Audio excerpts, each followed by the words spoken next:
إن الحمد لله نحمده ونستعينه ونستغفره ونعوذ بالله من شرور أنفسنا ومن سيئات أعمالنا من يهده الله فلا مضل له ومن يضلله فلا هادي له وأشهد أن لا إله إلا الله وحده لا شريك له وأشهد أن محمدا عبده ورسوله يا أيها الذين آمنوا اتقوا الله حق تقاته ولا تموتن إلا وأنتم مسلمون يا أيها الناس اتقوا ربكم الذي خلقكم من نفس واحدة وخلق منها زوجها وبث منهما رجالا كثيرا ونساء واتقوا الله الذي تساءلون به والأرحام إن الله كان عليكم رقيبا يا أيها الذين آمنوا اتقوا الله وقولوا قولا سديدا يصلح لكم أعمالكم ويغفر لكم ذنوبكم ومن يطع الله ورسوله فقد فاز فوزا عظيما أما بعد فإن خير الحديث كتاب الله وخير الهدي هدي محمد صلى الله عليه وسلم وشر الأمور محدثاتها وكل محدثة بدعة وكل بدعة ضلالة وكل ضلالة في النار۔ محترم بھائیوں اور معزز خواتین، سب سے پہلے آپ سب لوگوں کو اس سال کے اس بابرکت مہینے کی مبارکباد دیتا ہوں۔ اللہ تبارک و تعالیٰ کا لاکھ لاکھ شکر ہے، بے پایہ شکر ہے، اس کا یہ کرم ہے، اس کا یہ فضل ہے کہ اس نے ہمیں صحت اور عافیت کے ساتھ ایک اور رمضان میں ہمارا داخلہ فرمایا۔ ہم اس رب العالمین کی ذات سے یہ امید کرتے ہیں کہ وہ ہمیں اس مہینے کی برکتوں سے اور اس مہینے کی جو عظمت ہے، اس مہینے کی جو فضیلت ہے، اللہ تبارک و تعالی اس سے ہمیں بھرپور فائدہ حاصل کرنے کی توفیق عنایت فرمائے۔ اور اس مہینے کی جو خاص عبادت ہے، روزہ رکھنا، اور خاص دوسری جو اہم چیز ہے وہ ہے قرآن کی تلاوت، قرآن کو پڑھنا، اسے سمجھنا، اس کے سمجھنے کی کوشش کرنا۔ تو قرآن کے پڑھنے پڑھانے کا جو سلسلہ جو اس رمضان کے مہینے کے ساتھ قرآن کا بڑا گہرا تعلق ہے، اس مناسبت سے بھی ہم یہی دعا کرتے ہیں کہ اللہ تعالی ہمیں رمضان کے اس بابرکت مہینے کے روزے رکھنے کی توفیق عنایت فرمائے اور ہمارے لیے اس عبادت کو آسان فرمائے، ہمیں توفیق دے کہ ہم پورے اخلاص کے ساتھ اس عبادت کو انجام دیں۔ اسی طریقے سے اس مہینے میں ہم زیادہ سے زیادہ اس کی کتاب قرآن کریم، اس کی تلاوت کر سکیں، اسے پڑھ سکیں، اسے سمجھ سکیں، دوسروں تک بھی یہ بات پہنچا سکیں۔ اس سے ہم یہی دعا کرتے ہیں کہ ہمیں اس کی توفیق عنایت فرمائے۔ رمضان کے اس مہینے کی مناسبت سے قرآن کے تعلق سے ہی یہ درس رکھا بھی گیا ہے۔ مقصد ہمارا یہی ہے کہ ہم آدھے گھنٹے 10 بجے سے لے کر کے 10:30 بجے تک اللہ تبارک و تعالیٰ کی اس کتاب، اللہ تبارک و تعالیٰ کے اس عظیم کلام کے ساتھ گزاریں، کیونکہ آپ میں سے ہر کوئی جانتا ہے کہ یہ قرآن کا مہینہ ہے، یہ رمضان کا مہینہ ہے۔ اسی مہینے میں اس کتاب ہدایت کو نازل کیا گیا اور اسی مہینے سے اس کے نزول کی شروعات بھی ہوئی، اور اسی مہینے میں جبرائیل علیہ السلام آ کر کے پیارے نبی صلی اللہ علیہ وسلم کو اس کا دور بھی کراتے تھے۔ تو اس لحاظ سے یہ مہینہ اور قرآن اور اللہ تعالیٰ کی یہ کتاب دونوں کا آپس میں بڑا گہرا تعلق ہے۔ تو ہم نے یہ سوچا کہ کیوں نہ اس وقت سے فائدہ اٹھاتے ہوئے ہم کم سے کم آدھا گھنٹہ اللہ تعالیٰ کی اس کتاب کے ساتھ گزاریں۔ یہ رات کی بات ہے جو ہے 10 بجے سے لے کر کے 10:30 بجے تک، بقیہ دن کے اوقات میں بھی ہمیں کچھ نہ کچھ حصہ اللہ تعالیٰ کی اس کتاب کے لیے نکالنا چاہیے، اس کی تلاوت کرنی چاہیے، اس کو سمجھنے کی کوشش کرنی چاہیے۔ اس درس کے تعلق سے دو باتیں آپ کے سامنے عرض کر دوں۔ پہلی بات یہ ہے کہ ہم نے اس درس کے لیے سورہ یوسف کا انتخاب فرمایا ہے۔ اس سورہ کی اپنے آپ میں اس لحاظ سے بڑی اہمیت ہے کہ اس سورہ میں یوسف علیہ السلام کا قصہ پوری تفصیل کے ساتھ ایک ہی جگہ پر ذکر کر دیا گیا ہے، اور قرآن کا جو عام طریقہ ہے قصوں کے بیان کرنے کا، اس سے بالکل یہ الگ ہے کہ ایک ہی جگہ پر قرآن میں یوسف علیہ السلام کا قصہ ذکر کیا گیا، اور اس قصے کے اندر ایمانیات، اللہ پر توکل، اور جو لوگ اہل ایمان کو پریشان کرتے ہیں ان کے تعلق سے اور اسلامی دعوت کے تعلق سے، اس جو ہے سورہ کے اندر اتنی کچھ باتیں ہیں، اتنی ساری تفصیلات ہیں، اتنے سارے پوائنٹس ہیں جو ہمیں ہمیشہ ہمارے سامنے رکھنے چاہیے۔ تو یہ سب چیزیں آپ کو اس سورہ میں ملیں گی، اور یہ ساری باتیں انشاءاللہ آپ کو جو ہے سننے کو ملیں گی۔ دوسری ایک خاص بات یہ ہے کہ یہ قصہ یوسف علیہ السلام کا، اس قصے کے ساتھ بہت سی غلط چیزیں جڑ گئی ہیں، یہاں تک کہ بہت سارے مفسرین بھی اسرائیلی روایات کو سامنے رکھ کر کے جب اس کی تفسیر کرتے ہیں تو اس کی تفسیر میں بہت ساری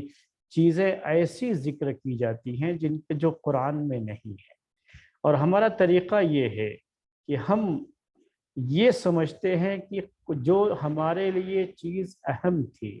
جس میں ہمارے لیے نصیحت کا پہلو تھا، جس میں ہمارے لیے کچھ سیکھنے اور سکھانے کا مسئلہ تھا، اللہ تبارک و تعالیٰ نے ان تمام چیزوں کو ذکر کر دیا ہے۔ اب مزید ہمیں قصے کو مکمل کرنے کے لیے کسی اور کتاب کی کوئی ضرورت نہیں۔ اس لیے جب ہم تفسیر کریں گے تو یہ بات آپ نوٹ کر لیجئے کہ اسرائیلی روایات کی روشنی میں یہاں قصے کو بیان نہیں کریں گے، بلکہ قرآن کی ان آیتوں میں ہمارے لیے سمجھنے کے لیے کیا ہے، ہماری نصیحت کے لیے کیا ہے، ہماری عبرت کے لیے کیا ہے، اور کیا فوائد ہمیں اس سے حاصل ہوتے ہیں، خاص طریقے سے ہم اسی پر زیادہ ترکیز کرتے ہیں اور اسی کو زیادہ اہمیت دیتے ہیں۔ اسی کی روشنی میں پوری باتیں جو ہے انشاءاللہ آپ کے سامنے ذکر کی جائیں گی۔ تو اب یہ جو ہے درس ہم شروع کر رہے ہیں سورہ یوسف کا۔ سورہ یوسف جس کے بارے میں آپ جانتے ہیں کہ سورہ یوسف یہ ہجرت سے پہلے مکے کے ماحول میں نازل ہونے والی سورتوں میں سے ایک سورہ ہے، اور اس سورہ کی شروعات ہوتی ہے الف لام را۔ الف لام را، اس سے اس سورہ کی شروعات ہوتی ہے، اور جسے حروف مقطعات کہا جاتا ہے۔ آپ میں سے ہر کوئی یہ بات جانتا ہے کہ قرآن کی بعض سورتوں کے شروع میں اللہ تبارک و تعالی نے چند حروف ذکر کیے ہیں، ان کو حروف مقطعات عربی میں کہا جاتا ہے۔ مقطعات کا معنی یہ ہوتا ہے کہ ان کو کاٹ کر کے الگ الگ کر کے ان کو پڑھا گیا ہے۔ تو ہم جب اسے پڑھتے ہیں تو پڑھتے ہیں الف لام را، الگ الگ جو ہے پڑھتے ہیں، ملا کر کے نہیں پڑھتے۔ جیسے آپ پڑھتے ہیں الف لام میم، حالانکہ ایسے ہی لکھا ہوا رہے گا، بعض جگہوں پہ تو آپ پڑھیں گے علم، اس کو آپ علم پڑھتے ہیں، علم نشرح لک صدرک۔ لیکن جب یہ حروف مقطعات میں سے ہے جو قرآن کی بعض سورتوں کے شروع میں اللہ تبارک و تعالی نے ذکر کیا ہے،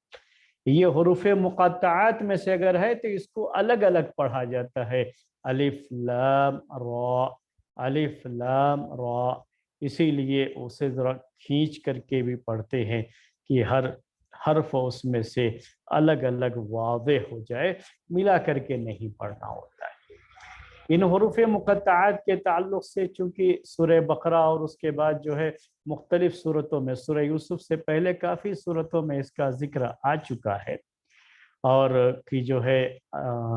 بعض صورتوں کے شروع میں جو یہ حروف مقطعات ہیں، مفسرین کے کافی اقوال ہیں اس سلسلے میں کہ اس کا کیا معنی ہے، کیا یہ سورہ کا نام ہے یا پیارے نبی صلی اللہ علیہ وسلم کا نام ہے، یا یہ حروف مقطعات ہیں، یہ متشابہات میں سے ہیں، جس کا جو ہے کیا مراد ہے، کیا مقصد ہے، یہ صرف اللہ تبارک و تعالیٰ کو معلوم ہے، کسی کو معلوم نہیں۔ تو مختلف جو ہے باتیں اس کی تفسیر کے تعلق سے ذکر کی گئی ہیں۔ یہاں ہم مفسرین کے ان اقوال کو آپ کے سامنے پیش نہیں کریں گے، بلکہ ہم اسی پر اکتفا کریں گے کہ اللہ تبارک و تعالیٰ نے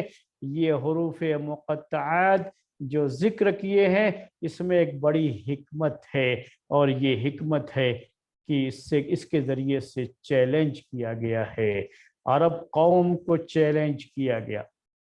جن کو اپنی عربی زبان دانی پر بڑا ناز تھا، بڑا فخر تھا، جو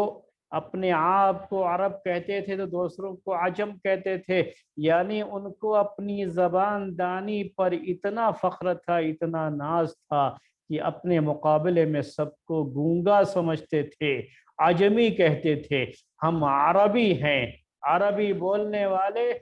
اور ہمارے مقابلے میں سب کی سب عجمی ہیں۔ عجمی کا مطلب ہوتا ہے گونگا، جو ہے یعنی جو ہے وہ کچھ جو ہے جانتے نہ ہو، یہ بھی مطلب ہوتا ہے، اس کے اور بھی دوسرے معنی بھی ہوتے ہیں عربی زبان کے لحاظ سے۔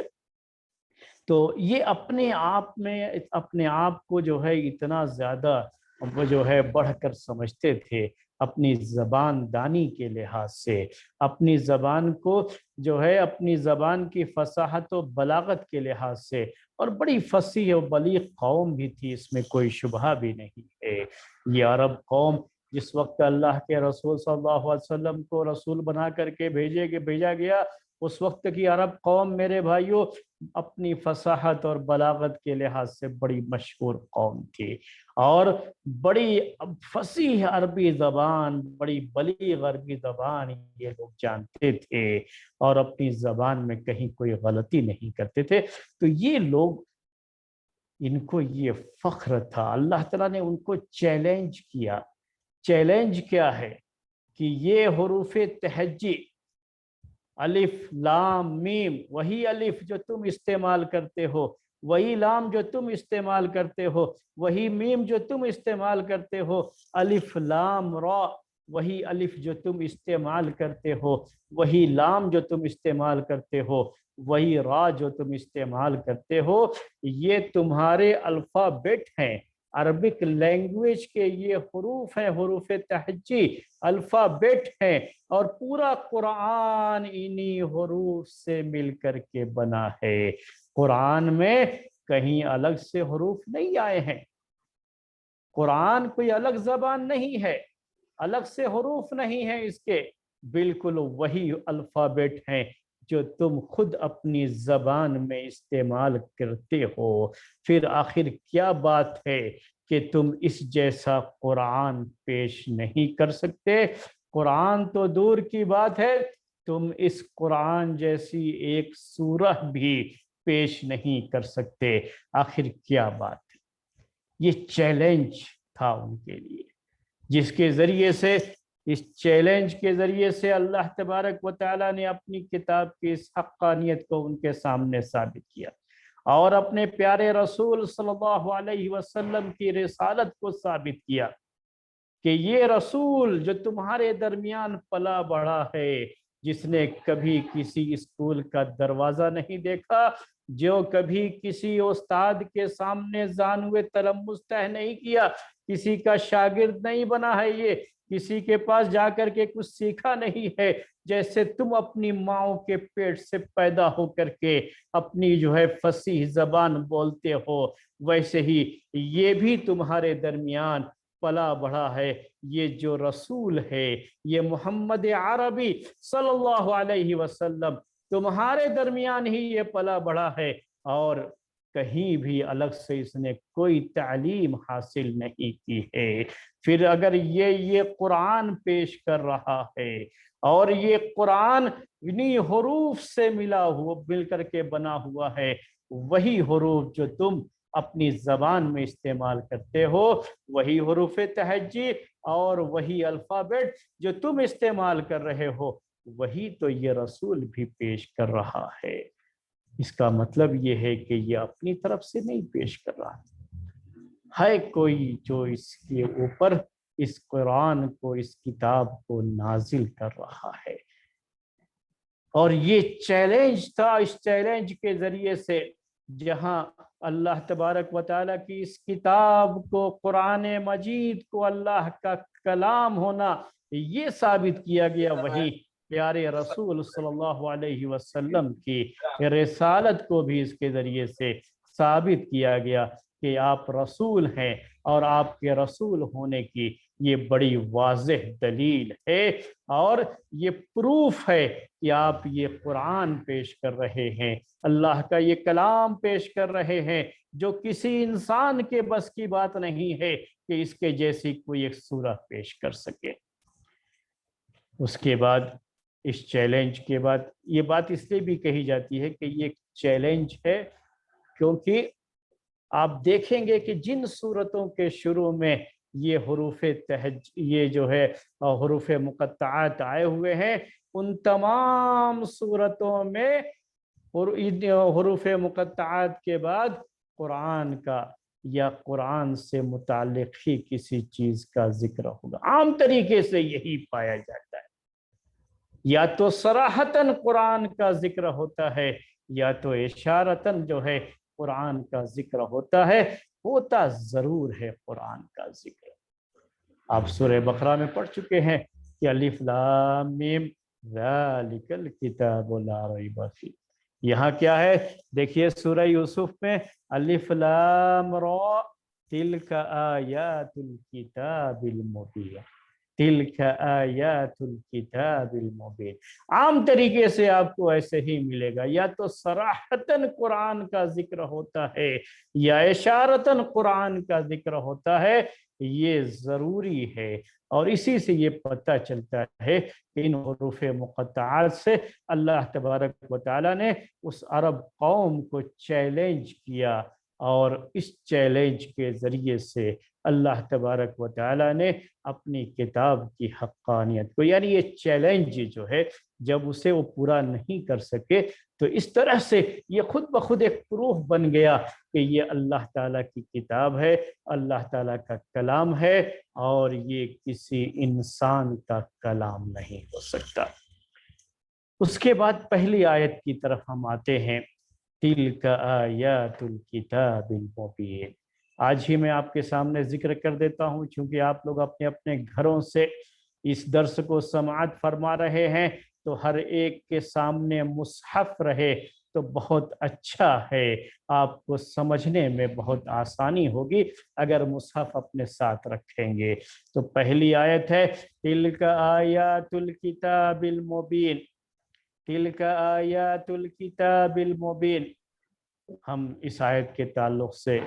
3 پوائنٹ آپ کے سامنے پیش کریں گے۔ اس آیت کی تفسیر بیان کرتے ہوئے 3 پوائنٹ میرے بھائیوں آپ کے سامنے ذکر کریں گے، اسے نوٹ کر لیجئے گا۔ پہلی بات یہ ہے، پہلا پوائنٹ یہ ہے کہ تلکا کہا اللہ تبارک و تعالیٰ نے، تلکا کہا، تلک آیات الکتاب المبین۔ عربی زبان میں تلکا یہ دور کے اشارے کے لیے آتا ہے، ذالکا دور کے اشارے کے لیے آتا ہے،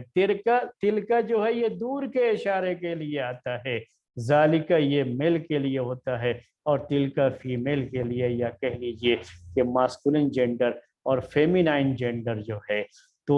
چونکہ ذالکا یہ کیا ہے، ذالک الکتاب، وہاں الکتاب ہے جو کہ عربی زبان کے لحاظ سے مذکر ہے، یعنی ماسکولن جینڈر ہے، تو ذالکہ کہا گیا دور کے اشارے کے لیے۔ اور یہاں آیات ہے، تلک آیات الکتاب المبین،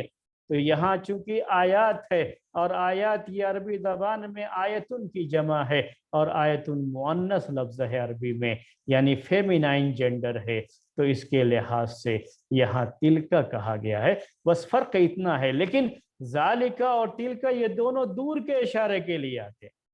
لیکن جب آپ قرآن کی تفسیر اور قرآن کے ترجمے پڑھیں گے تو ترجمہ لوگ کیا کرتے ہیں، تلک آیات الکتاب المبین، یہ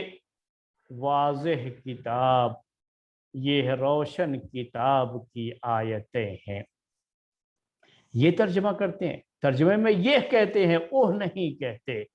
تو اصل کیا ہے یہ تلک یہاں پر ہاذہی عربی میں جو قریب کے اشارے کے لیے ہوتا ہے اسی کی جگہ پر استعمال کیا گیا ہے، اور یہ عربی زبان کی بلاغت ہے۔ یہ بلاغت کے لحاظ سے، عربک بلاغت کے لحاظ سے یہ پوائنٹ ہے کہ بعض مرتبہ وہ چیزیں جو ہم سے بڑی قریب کی ہیں، بڑی قریب ہیں، وہاں قریب کا اشارہ آنا چاہیے، لیکن دور کا اشارہ کیا جو ہے لایا جاتا ہے یہ بتانے کے لیے کہ ہے یہ چیز ہم سے بہت قریب، لیکن اپنے مقام، اپنے مرتبے کے لحاظ سے یہ چیز ہم سے بہت دور ہے، بہت اونچی ہے۔ اتنا مقام اس کا اتنا اونچا ہے، اتنا اونچا ہے کہ ہم قریب کا نہیں دور کا اشارہ اس کے لیے کرتے ہیں۔ تلک آیات الکتاب المبین، یہ اونچا مقام اور مرتبہ کیوں نہ ہو میرے بھائیو، یہ تو اللہ تعالیٰ کا کلام ہے، اور اللہ تعالیٰ کا کلام، ہم انسانوں سے اس کا کیا مقابلہ میرے بھائیو، کتنا عظیم ہے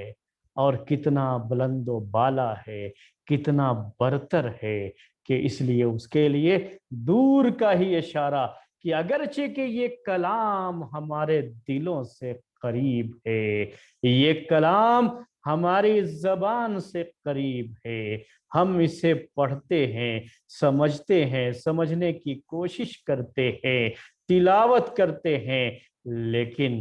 اس کا مقام اور مرتبہ تو اتنا اونچا ہے، اتنا اونچا ہے کہ ہمارے اور اس کے درمیان اس کے لحاظ سے بہت فاصلہ ہے،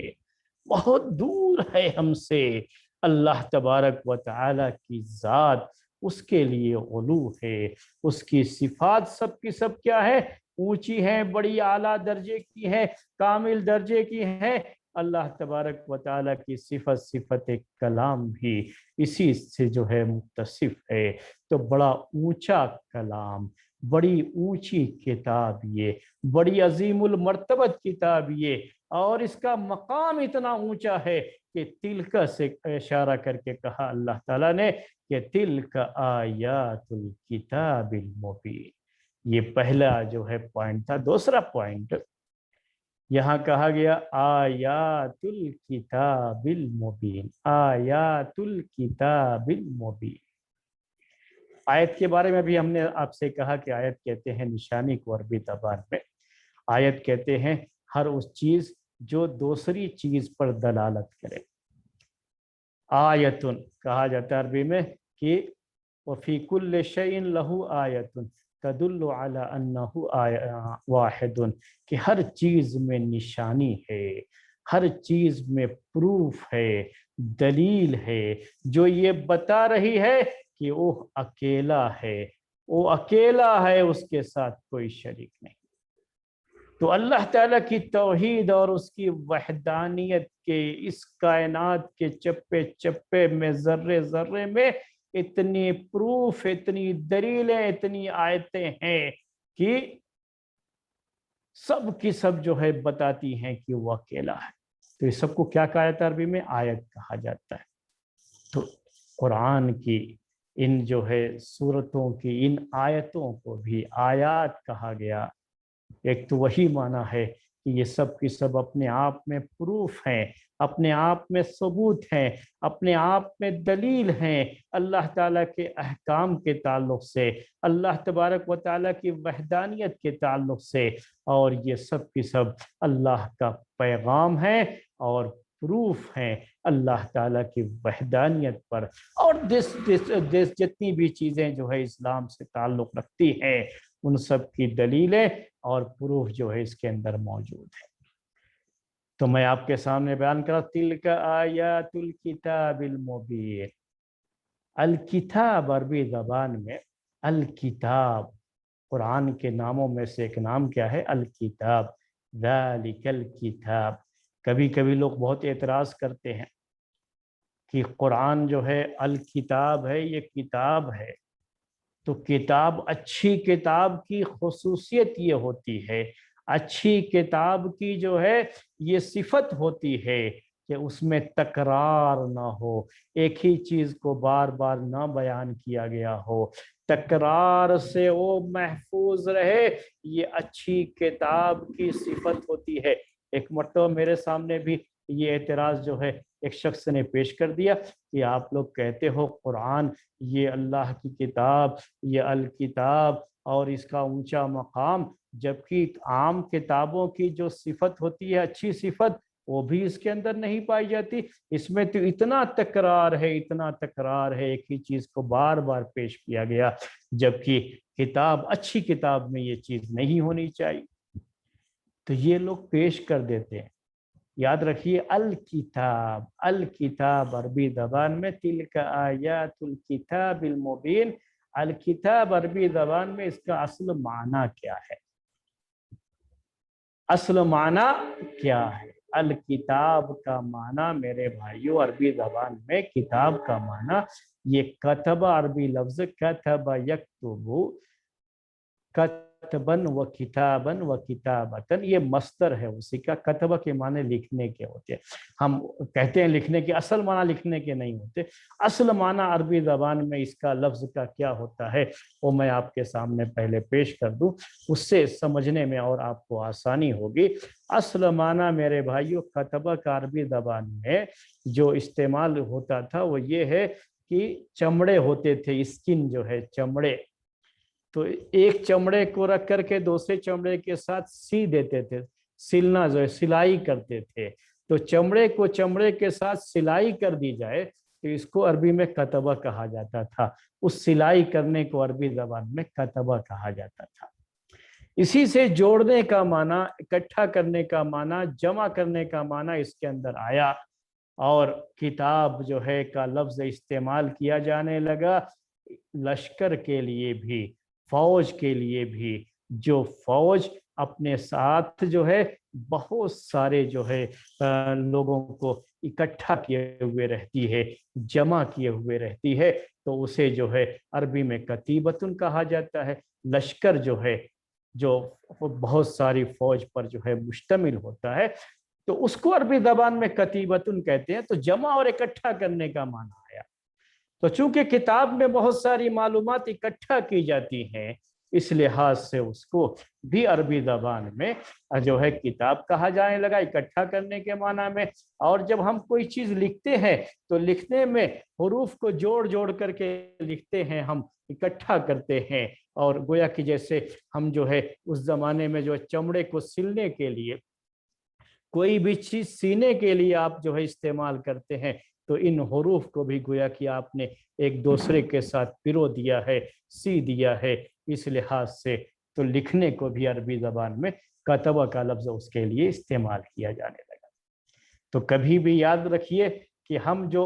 انگلش میں بک کہتے ہیں، اردو میں جو کتاب کہتے ہیں، اس معنی میں یہ کتاب کا لفظ نہیں ہوتا ہے۔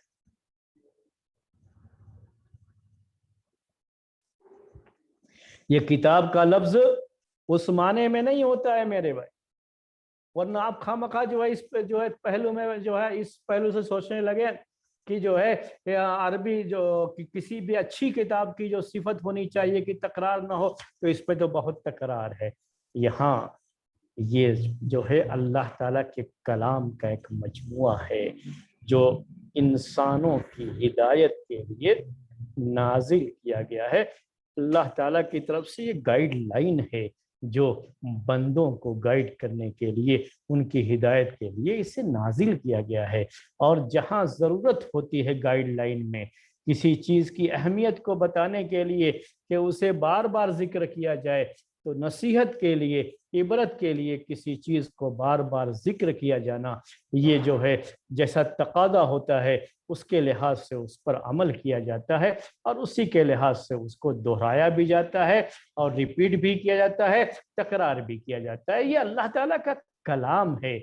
اور جیسے آج مصحف کی شکل میں ہے، ایسے مصحف کی شکل میں تھوڑی نازل کیا گیا ہے اس کو،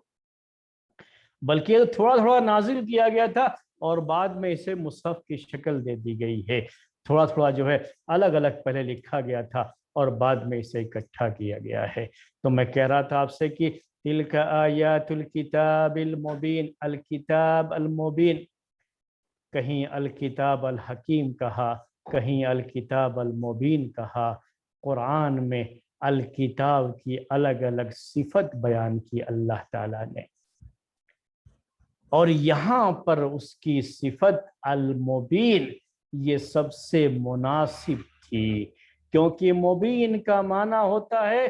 عربی زبان میں، ایک معنی اس کا تفصیل سے کسی چیز کو واضح کیا گیا ہو، کلیئر کیا گیا ہو، اور مفصل انداز میں ڈیٹیل کے ساتھ اسے بیان کر دیا گیا ہو، تو اسے بھی مبین کہا جاتا ہے۔ اور آپ جانتے ہیں کہ اس پوری سورہ کے اندر اللہ تبارک و تعالیٰ نے یوسف علیہ السلام کے قصے کو بڑی تفصیل سے بیان کیا ہے، بڑی تفصیل سے واضح کیا ہے، اور اس لحاظ سے المبین کی صفت یہاں پر زیادہ مناسب تھی۔ تو اللہ تعالیٰ کی یہ کتاب مبین بھی ہے، کتاب مبین بھی ہے، یہ کتاب حکیم بھی ہے، حکیم جو ہے محکم کے معنی میں۔ تو اللہ تبارک و تعالیٰ نے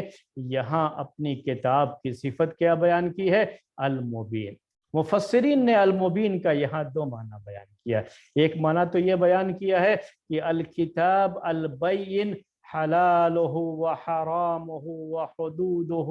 وأوامرہ ونواہیہ، یعنی یہ کتاب جس کا حلال و حرام، جس میں حلال اور حرام واضح ہے، جس میں اللہ تعالیٰ کے احکام اور اللہ تعالیٰ نے جن چیزوں سے منع کیا ہے وہ چیزیں بھی واضح ہیں۔ تو اللہ تبارک و تعالیٰ نے اس میں جو ہے ہر چیز کو واضح کر دیا ہے، کلیئر کر دیا ہے، اس لحاظ سے یہ کتاب مبین ہے۔ اور اس کو کہتے ہیں، جو لوگ بھی یہ معنی کرتے ہیں، عربی زبان جو لوگ جانتے ہیں، میں تفسیر میں ان کا بھی خیال کرتا ہوں، جو نہیں جانتے ان کا بھی خیال کرتا ہوں، اور کوشش یہ کرتا ہوں کہ اس تفسیر سے ہر ایک کو کچھ نہ کچھ فائدہ حاصل ہو۔ تو بعض مفسرین نے اس کا معنی یہی کیا ہے کہ یہ لازم ہے، الکتاب جو ہے یہ المبین، المبین یہ بانا سے ہے، المبین جو ہے بانا سے، جو واضح، الگ الگ بالکل جو ہے کلیئر، کیونکہ عربی زبان میں بانا کے معنی بھی ہوتے ہیں الگ الگ کر دینا، جو ہے جب کسی چیز کو الگ الگ کر کے بالکل پیش کر دیا جائے، واضح کر دیا جائے، کلیئر کر دیا جائے، تو سمجھیے کہ اس کتاب میں اللہ تعالیٰ نے حلال کو الگ کر دیا، حرام کو الگ کر دیا، اس کے جو اوامر ہیں یعنی جن چیزوں کا اس نے حکم دیا ہے اس کو جو ہے بیان کیا، جن چیزوں سے منع کیا ہے اس کو واضح کر دیا، جو اس کے حدود ہیں اور جو اس کی طرف سے جو ہے سزائیں ہیں وہ سب کی سب جو ہے اس کتاب میں واضح طور پر بیان کر دی گئی ہیں۔ تو یہ معنی ہے الکتاب المبین۔ جبکہ بعض دوسرے مفسرین نے اس کا معنی المبین کا، جو عربی زبان جانتے ہیں وہ یہ سمجھتے ہوں گے کہ ابان یبین و ابانتن کا یہ اس میں فاعل ہے المبین، اور اس کے لحاظ سے مبین کے اندر یہ تعدی کا یعنی یہ متعدی فعل ہے یہ، اور یہ اس میں فاعل ہے، تو اس کا معنی ہوگا واضح کرنے والی کتاب، اس کا معنی ہوگا فرق کرنے والی کتاب، تفصیل کرنے والی کتاب۔ تو اللہ تبارک و تعالیٰ کی یہ کتاب جس کے بارے میں کہا تلک آیات الکتاب المبین، کہ یہ فرق کرنے والی کتاب کی آیتیں ہیں۔ کس کے درمیان فرق کرنے والی؟ کیا چیز واضح کرنے والی؟ کیا چیز کلیئر کرنے والی؟ تو کہا مفسرین نے حق و باطل کے درمیان فرق کرنے والی کتاب۔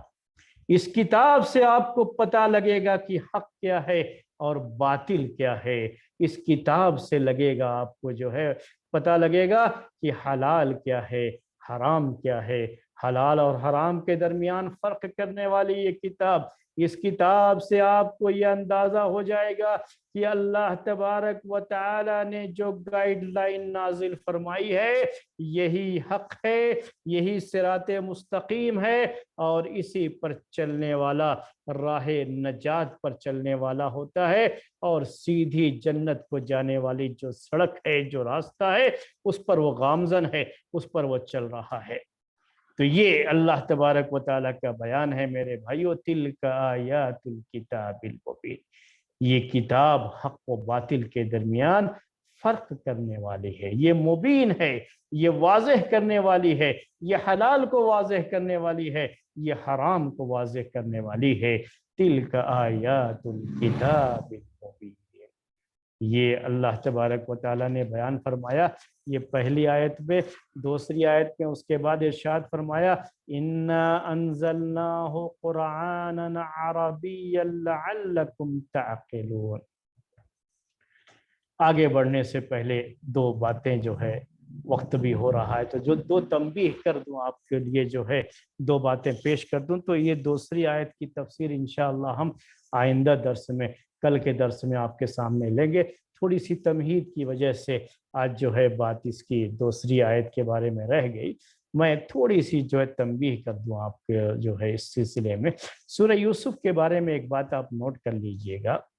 کہ بعض جو ہے تفسیر کی کتابوں میں بعض ضعیف اور موضوع روایتیں ہیں، بہت ہی ضعیف قسم کی بعض روایتیں ہیں، وہ اس کی فضیلت میں بیان کی جاتی ہیں، تو بہت ضعیف ہیں، اس لیے ہم اس کو بیان نہیں کرتے، لیکن ہو سکتا ہے کہ کہیں آپ نے سن رکھا ہو، تو اس کے لیے میں یہ واضح کر دینا چاہوں گا کہ وہ روایت ضعیف ہے۔ وہ روایت میں پیش کر دوں آپ کے سامنے کہ ابی ابن کعب رضی اللہ تعالی عنہ کی طرف نسبت کر کے یہ حدیث پیش کی جاتی ہے، جو غلط نسبت ہے، یہ کوئی بات جو ہے ابی ابن کعب رضی اللہ تعالی عنہ نے روایت نہیں کی ہے، کہ وہ روایت اس طرح سے پیش کی جاتی ہے کہ ابی ابن کعب اللہ کے رسول صلی اللہ علیہ وسلم سے روایت کرتے ہیں کہ آپ نے ارشاد فرمایا ہے کہ تم اپنے غلاموں کو سورہ یوسف سکھاؤ،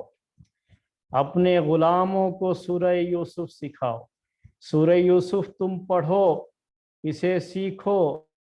اپنے جو ہے گھر والوں کو اور اپنے جو ہے ماتحت لوگوں کو، اپنے غلام لونڈیوں کو اسے سکھاؤ، تو کیا ہوگا اس سے کہ تمہارے لیے سکرات الموت، موت کی جو سختیاں ہیں وہ آسان ہو جائیں گی، اور یہ سے فائدہ حاصل ہوگا کہ تم کبھی کسی مسلمان سے حسد نہیں کرو گے۔ تو اس طرح کی روایت پیش کی جاتی ہے اس کے جو ہے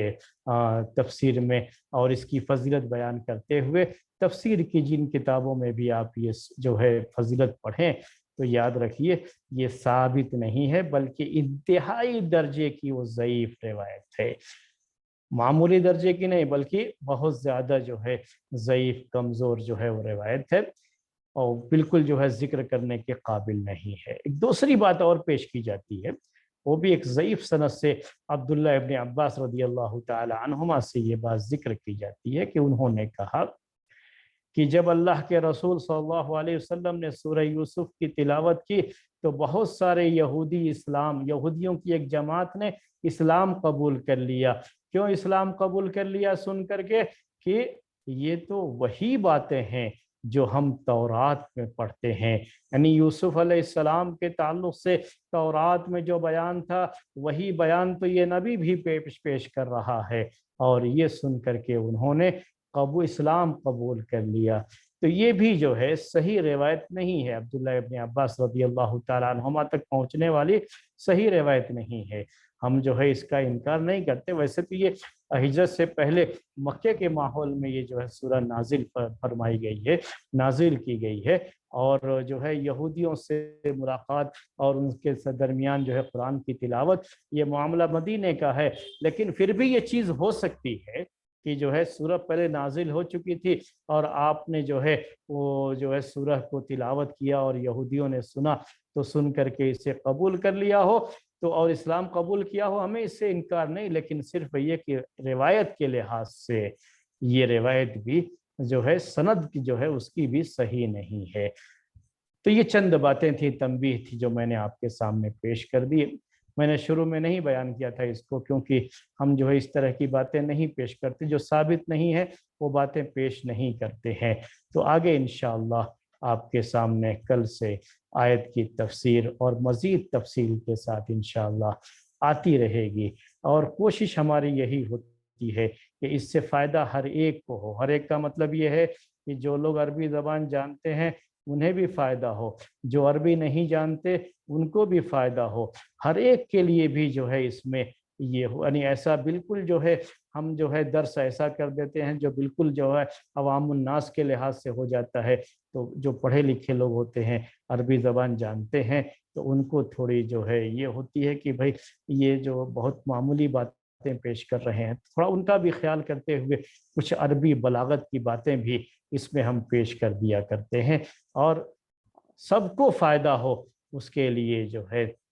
جو بھی اس میں نصیحت کی باتیں ہوتی ہیں اس پر خاص طریقے سے ہم توجہ دلانے کی کوشش کرتے ہیں جس میں سب کو فائدہ ہو۔ تو یہ چند باتیں تھیں، کل سے انشاءاللہ اور بہتر انداز میں اس درس کو آپ کے سامنے پیش کیا جائے گا، اور زیادہ جو ہے درس جو ہے پیش کرنے کی کوشش کریں گے، اور کوشش یہ بھی رہے گی کہ جیسے ہی وقت ہو جائے 10:30 بجے، 10:30 سے 10:30 بجے تک وقت ہے، ویسے ہی میں یہ درس ختم بھی کر دوں۔ اسی پر آج کا یہ درس ختم کرتے ہیں۔ سبحانک اللہم و بحمدک، اشہد ان لا الہ الا انت، استغفرک و اتوب الیک۔